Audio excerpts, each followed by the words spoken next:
It was a picture taken at 11:47 p.m. on the night of November 3, 2026, in a basement ballroom at the Marriott in downtown Raleigh, North Carolina.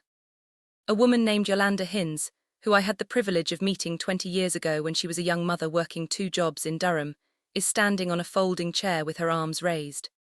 Her face is wet. Her son, who is 6'3" and works for the State Highway Patrol, is standing behind her with one hand on her shoulder, and a look on his face I haven't seen on a young man's face in a long, long time. It is the look of a person who has just remembered what his country is supposed to sound like. Now, here's what I want you to hear carefully. Most people do not realize how close Democrats were to taking back the United States Senate. I am not talking about a hypothetical. I am not talking about a poll from some outfit you have never heard of. I am talking about what actually happened on the ground on that Tuesday night and the strange, almost unbelievable arithmetic of how it came together. And I want to sit with you here and walk through it, because the story the cable shows are going to tell you is the wrong story. And the wrong story is the only thing most folks are going to hear. So stay with me on this. Now look, I have lived through a few of these. I have been on the winning side and the losing side.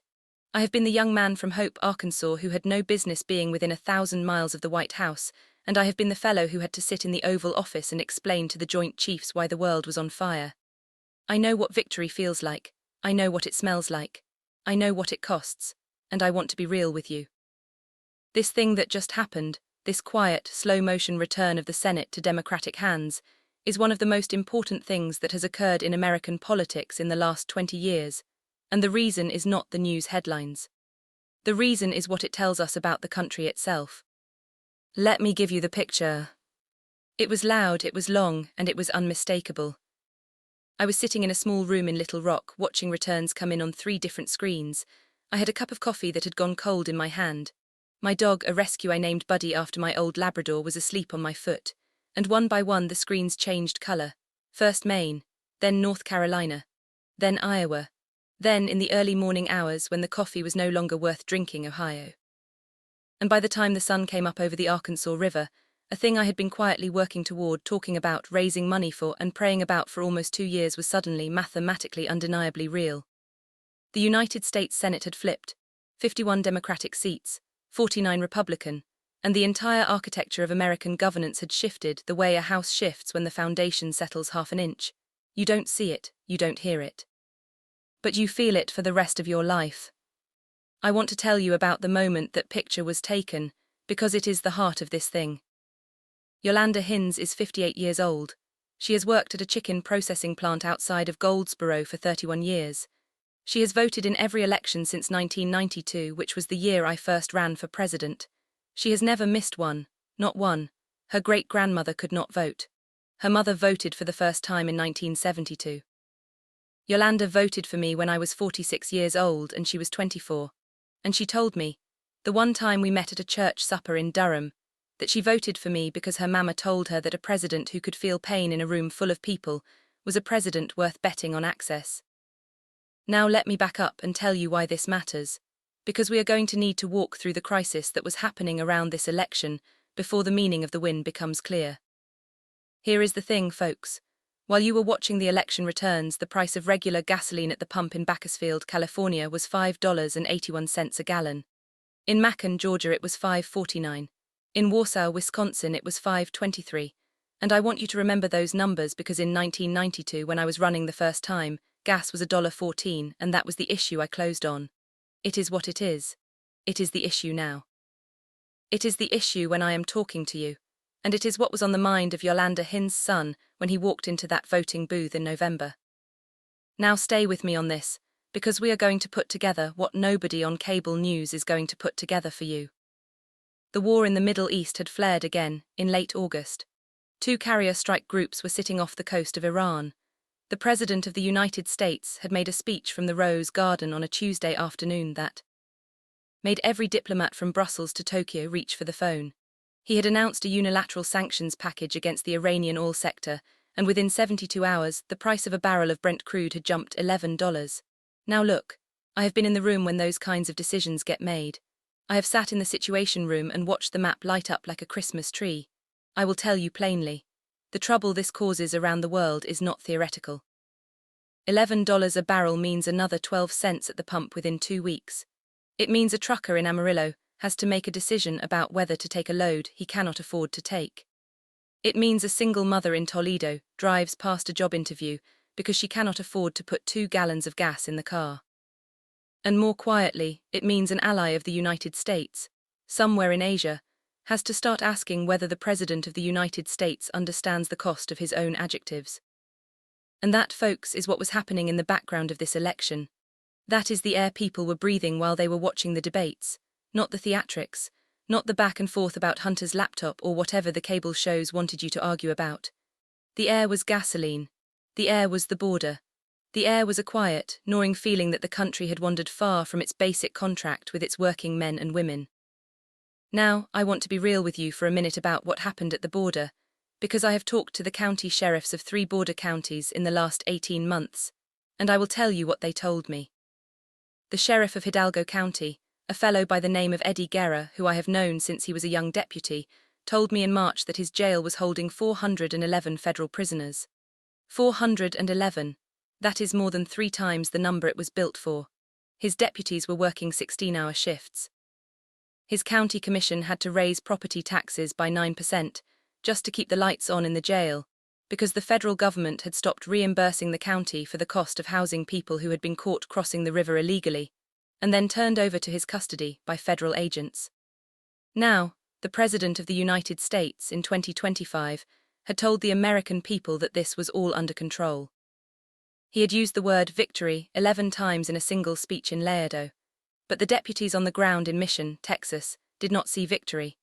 They saw a stack of paperwork taller than a man and a bunch of mothers with children who had walked 800 miles because somebody had told them the door was open. And that is the institutional cost that nobody talks about. The institutional cost is not a number on a screen. The institutional cost is the deputy who quits because he has not seen his own children in 3 weeks. The institutional cost is the county commissioner who has to lay off 2 road workers so he can hire 2 more jailers. The institutional cost is the difference between a republic that works and a republic that is grinding itself into powder. Now, here is where I want you to listen carefully, because we are getting to the part of this story that the cable shows are going to bury. When the United States Senate flipped on November 3, 2026, the president was still in the White House. He did not lose his job. He is still there. He still has the nuclear codes. He still has the Joint Chiefs. He still has the United States Postal Service. He still has the microphone. But what he lost, folks, and most people do not understand this, is the ability to do certain things without anybody saying no. Let me explain. When the Republicans controlled the Senate, they controlled what is called the calendar. The calendar is the schedule of what gets a vote and what does not. And when you control the calendar, you decide whether a bill to lower the price of insulin comes to a vote. You decide whether a bill to fund the Coast Guard that is doing the work of catching the people at the border, comes up. You decide whether the president's nominees for the federal judiciary, the people who sit on the benches for the rest of their lives, get a hearing. You decide whether a subpoena gets issued. You decide whether an investigation gets to look at anything that might embarrass the man in the Oval Office. And that, folks, is the real cost of a one-party Washington. It is not that the other side wins or loses. It is that the country loses the friction. And friction in a republic is not a bug. Friction is a feature. Friction is the thing that keeps the engine from flying apart. Now stay with me on this. I want to put a face on what I am talking about. Her name is Judge Marisol Vega. She was nominated in 2024 for a seat on the Fifth Circuit Court of Appeals in New Orleans. She grew up in a 1B Droom apartment in Galveston. Her mother cleaned hotel rooms. She worked her way through the University of Texas and then through Yale Law School. She had served as a federal magistrate for 11 years. She had a reputation for being, by all accounts, scrupulously fair. The president nominated her. The Senate Judiciary Committee, controlled by his own party, refused to even hold a hearing.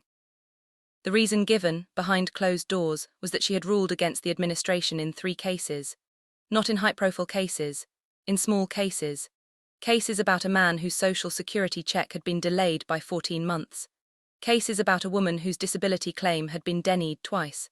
And for those 3 rulings in favor of regular Americans against a government that had wronged them, the Senate of the United States refused to let her come up for a vote. Now here is the part that should make your blood boil. Last week, while Yolanda Hines was standing on that folding chair in Raleigh with her arms raised and tears on her face, the new Democratic majority in the Senate confirmed Judge Marisol Vega to the Fifth Circuit. 61 votes, bipartisan, which means 6 Republican senators, including a freshman from Maine who had just been elected in a dogfight, voted with the Democrats. Now, folks, do you know what that vote did? It put a woman on the federal bench who will be there for the rest of her life, who will weigh the claims of regular people against the claims of the powerful, who will not flinch because the president who nominated her is no longer in charge. That single vote is more important than 90% of the bills that get passed in any given year. And it happened because the calendar flipped. Let me back up and tell you how it happened, because the story of how it happened is more interesting than the story of what happened. The race that nobody saw coming was in Maine. Senator Susan Collins, a Republican with 28 years of service in the United States Senate, was facing a young man named Aaron Atwood, who had been a public defender in Portland and then a member of the state house. Atwood was 38 years old. He did not have a famous last name. He did not have a famous family. He did not have a super PAC. He had a pickup truck, a copy of the Maine state budget that he had personally underlined, and a 13-year-old daughter who introduced him at every rally by saying, "This is my dad, he believes in things." And on the night of November 3rd, in a state that has been a graveyard for Democratic Senate candidates for a generation, he won by 4 points. 4 points, folks, in Maine, in November. With a 40-mile-an-hour wind off the Atlantic, in a state where the local paper had endorsed Collins in 5 straight elections. That is the equivalent of a small earthquake. Now the second race that flipped the math was in North Carolina. The Republican incumbent, a fellow named Tom Tillis, had decided not to run again. His replacement was a guy named Bo Hines, who was 34 years old, who had been endorsed by the president, who had run on a platform of "Stop the Steal" and "Lock her up," and "We have to take back our country from the people who want to destroy it." And his Democratic opponent was a former state Supreme Court justice named Cheri Beasley, who had won her first election in 2002 and had served on that court for 18 years. Now I want to tell you something about Cheri Beasley that the cable shows will never tell you, because they cannot stand her. When she was the Chief Justice of the North Carolina Supreme Court, she wrote an opinion that said, in plain English, that a person who cannot afford a lawyer is entitled to a lawyer. That is a basic tenet of American law. It has been the law of the land since Gideon v. Wainwright in 1963. But the Republican legislature in Raleigh had spent 10 years trying to find a way around it, and Beasley wrote the opinion that said, "No, you cannot get around it, you have to provide the lawyer, the Constitution does not have an asterisk in it." And she lost her seat on the court because of it. And then she ran for the United States Senate. And on November 3rd, in a state where Donald Trump won by 3 points in 2024, with the same president still in the White House, in a state where the word MAGA was a kind of religion, she won by 2 points. Now I want to be real with you, that by itself is a miracle. That is the equivalent of the Berlin Wall falling. It does not happen except that it did.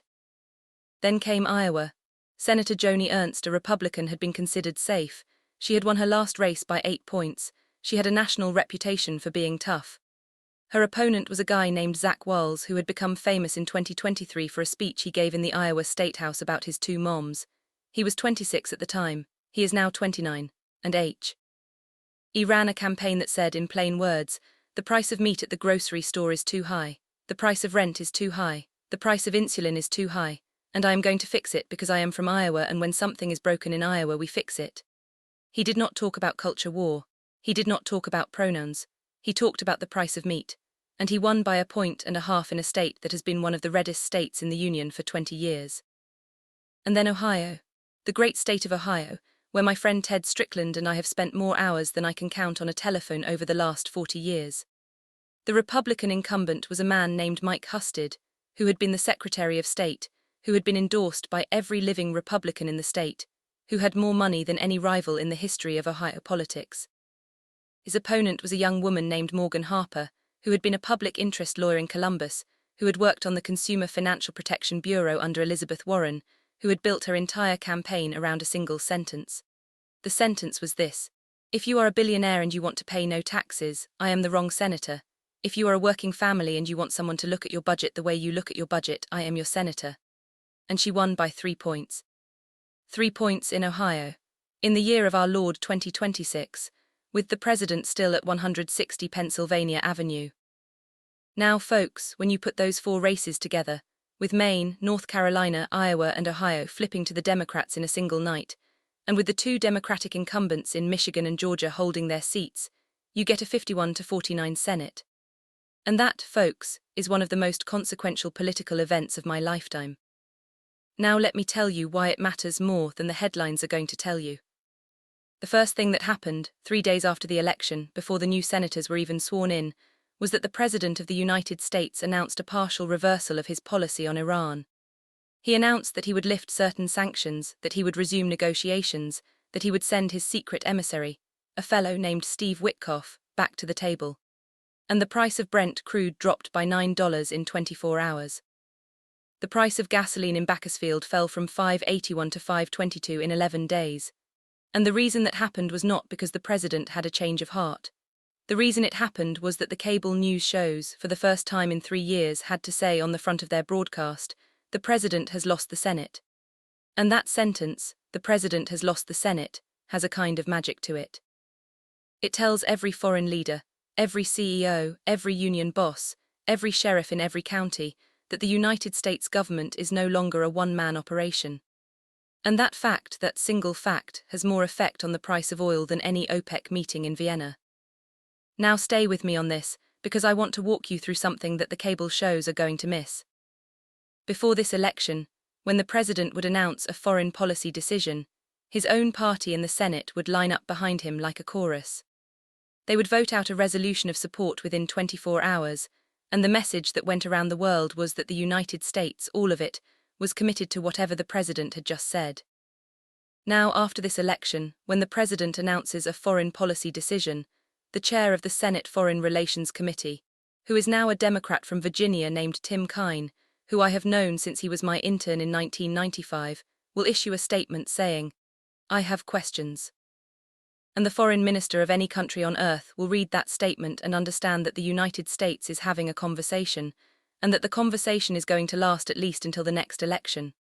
And that, folks, is the single most important fact about American foreign policy, which is that it is not a tweet, it is a treaty, and a treaty requires a Senate. And the Senate, for the first time in 3 years, is going to do its job. Now, here is the part of this story that I want to share with you carefully, because it is the part that is going to determine what kind of country your grandchildren inherit. The institutional cost of single-party rule in Washington was not just the price of gasoline and the price of insulin. The institutional cost was the slow, grinding erosion of the idea that the United States government can do anything competently. For 3 years, while the Republicans held both houses and the White House, the executive branch went on an unprecedented hiring binge. They brought in 24-year-olds with no experience in anything to run entire divisions of the government.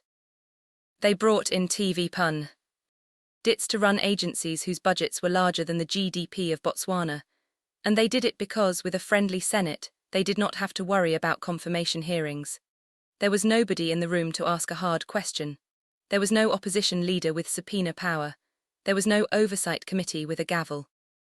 And what that produced, slowly and quietly, was a federal government that could not deliver the mail on time, that could not process a passport application in under 12 weeks, that could not rebuild a bridge in West Virginia that had been out since 2022, and that could not tell you whether the air you were breathing in Louisville, Kentucky, was safe. Now I want to tell you what that feels like on the ground. I have spent the last 8 months talking to people in the field. I have talked to a postal worker in Sacramento named Lucia Mendez, who told me that her route, which should take 6 hours and 30 minutes, is taking her 9 hours and 15 minutes because the trucks are breaking down and the replacement trucks are sitting in a lot in Texas, because nobody at the federal level has signed off on the contract to deliver them.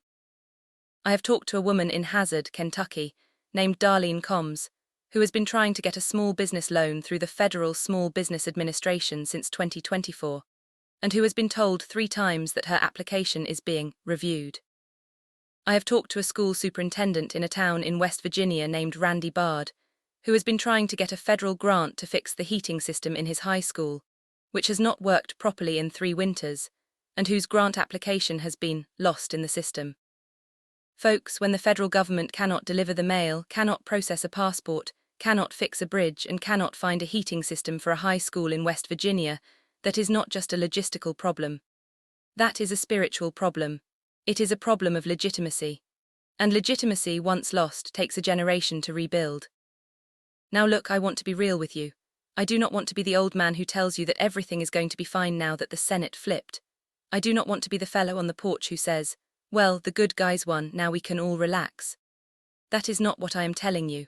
What I am telling you is that the machinery of American self-government, which has been grinding away for 240 years, has just been handed a small but consequential repair. And the question is not whether the machine will work.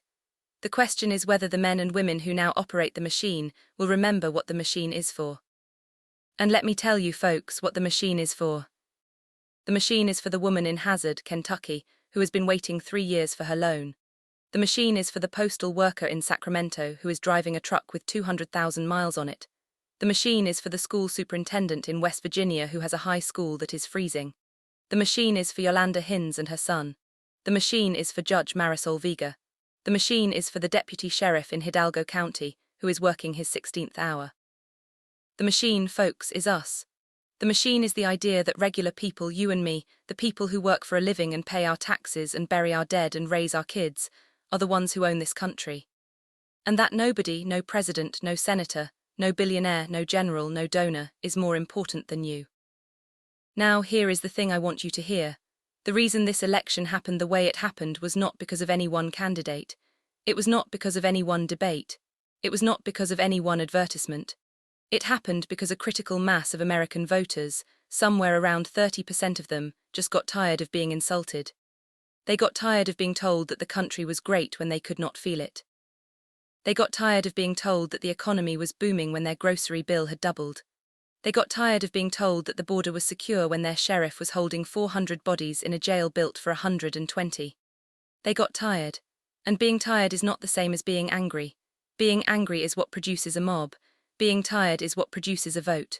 And in November, folks, we voted.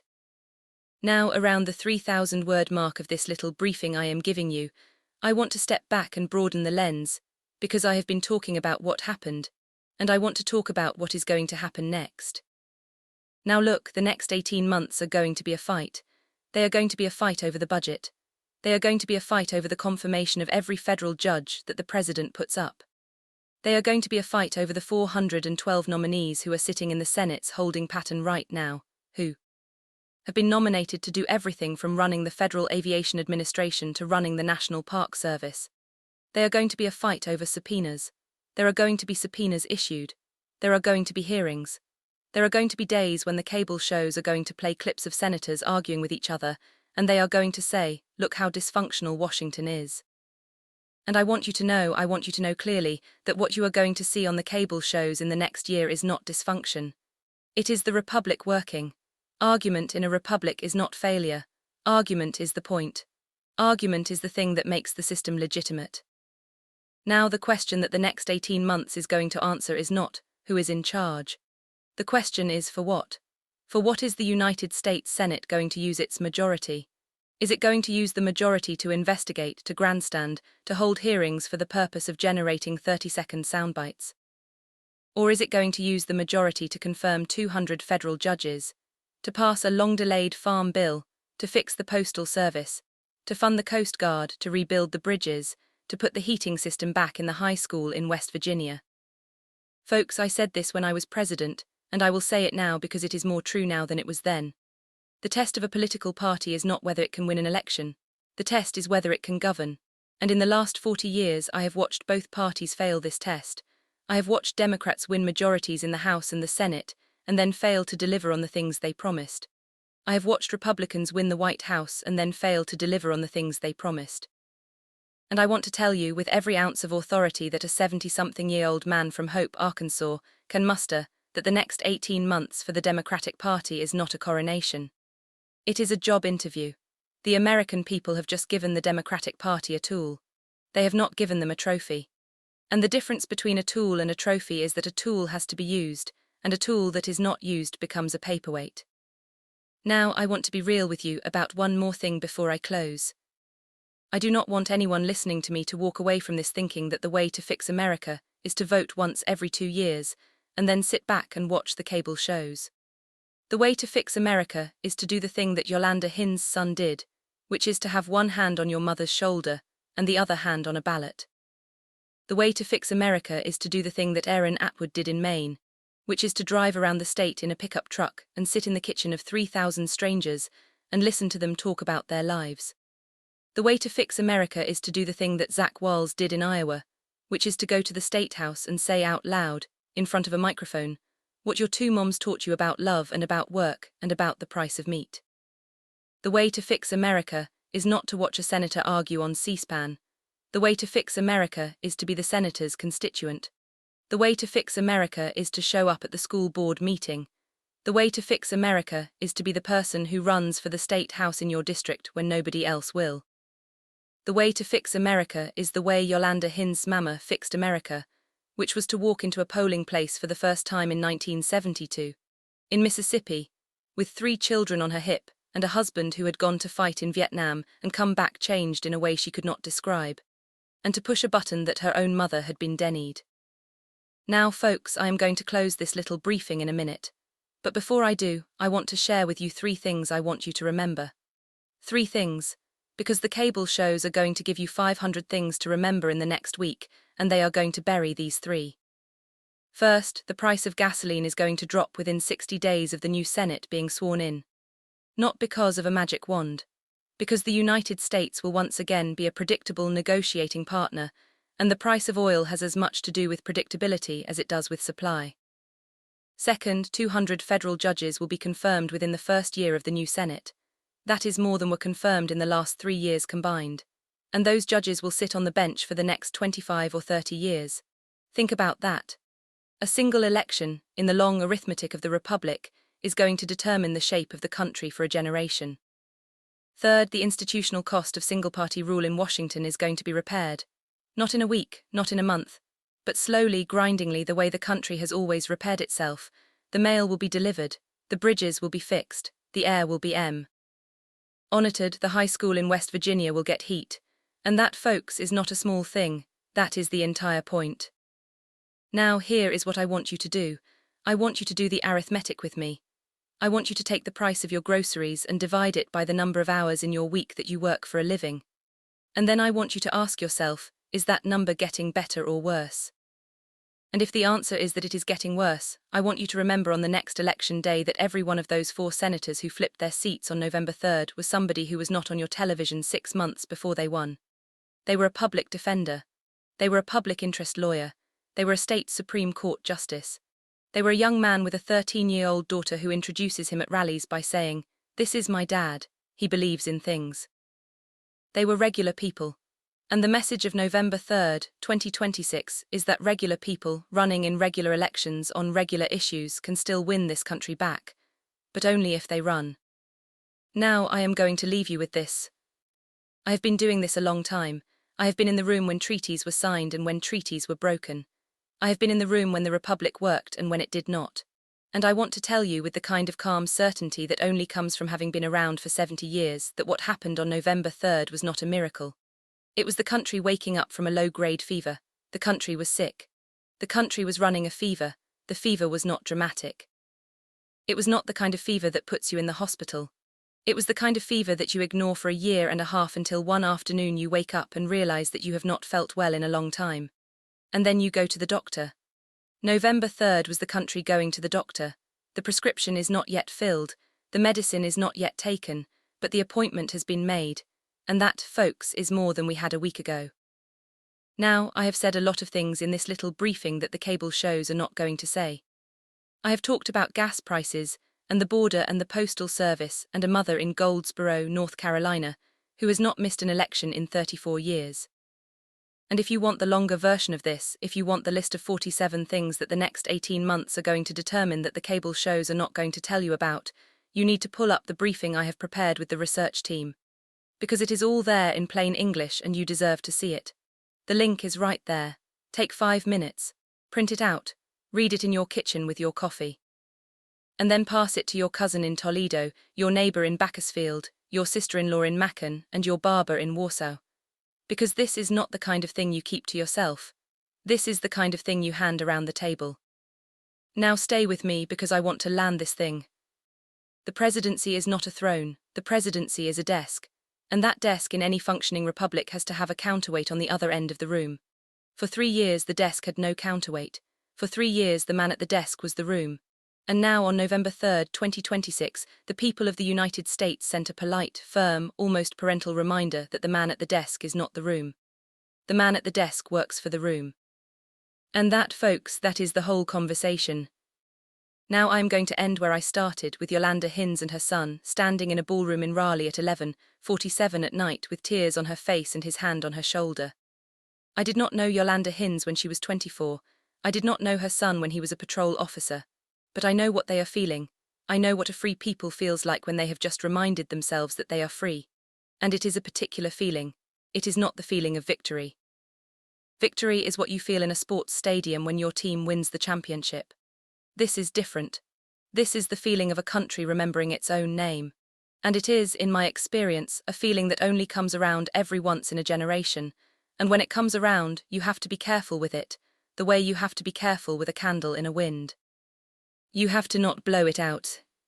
You have to not let anybody blow it out. You have to not let the cable shows tell you that what you are feeling is not real. It is real. It has always been real. The Republic is real. The voters are real. The deputies are real. The mothers with tears on their faces are real. And the price of gasoline in Bakersfield and in Macon and in Warsaw is going to come down slowly because a bunch of regular folks in 4 states decided to vote, and a bunch of regular folks in Lansing and Atlanta decided to vote, and a bunch of regular folks in 2,400 other voting precincts, in every county, in every state, decided to be tired just long enough to be angry at the right moment. And that is the message: be tired, be angry. Vote, and then go home and be the constituent, be the mother, be the son, be the public defender, be the state's Supreme Court justice. Be the young fellow with the pickup truck and the underlined state budget, be the barber in Warsaw, be the woman who waited 3 years for her loan, be the deputy sheriff in Hidalgo, be the school superintendent in West Virginia. Be the country. Folks, I have talked a long time. I have given you more than I usually give, and I want to leave you with this last thought. The country is not a problem to be solved. The country is a project to be built, and building a country is not the same as booing the other side. Building a country is the slow, daily, unglamorous work of repairing a bridge, processing a passport, delivering a piece of mail, fixing a heating system, and showing up at the kitchen table of a stranger in the next town to ask, "How are you doing and how can I help?" That is not a slogan. That is work. And that work is the only thing that is going to make the candle in the wind into something stronger. Now go vote. And then on the day after the election go to the school board meeting, and then on the week after that take your neighbour to the polls in the next election, and then on the month after that run for the state house, run for the school board, run for the water district, run for the local hospital board, run for anything, because the foundation of a republic is not the presidency. The foundation of a republic is the local polling place, and the woman in the folding chair, and her son with his hand on her shoulder. That is what we are. That is what we have always been, and that, folks, is what we are going to be again. Now I have taken enough of your time. Go to the link, read the briefing, pass it around the table, and remember the photograph. Remember 11:47 p.m. on November 3rd in Raleigh, North Carolina. Remember Yolanda Hinds, remember her son, remember the look on his face. That look is the Republic. That look is the country. And we are going to protect it, one vote, one bridge, one loaf of bread, 1 gallon of gasoline at a time. That is what I want to leave you with, folks. Thank you for being here, and God bless the United States of America.